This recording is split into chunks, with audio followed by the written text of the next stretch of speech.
என்ன காலண்டரை வச்சு என்னமோ பார்த்துட்டு இருக்க? அதுவா, எனக்கு ஒரு டவுட்டு.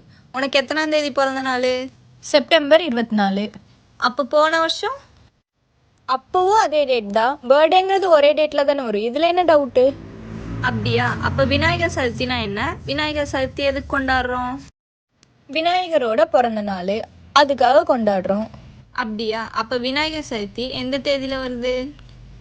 காலண்டர் தான் வச்சிருக்கல, அதுல தான் தெளிவா போட்டிருக்கல 7ஆம் தேதின்னு. இந்த வருஷம் 7. அப்போ போன வருஷம்?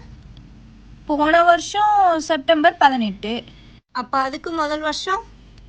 அந்த வருஷம் ஆகஸ்ட் 31. அப்புறம் ஏன் விநாயகரோட பிறந்த நாள் மட்டும் ஒவ்வொரு வருஷம் மாறி மாறி வருது? ஆமால, கரெக்ட் தானே. இது தெரியலையே, எப்படி? இந்த டவுட் எங்களுக்கு இருக்கு, கிளியர் ஆகல.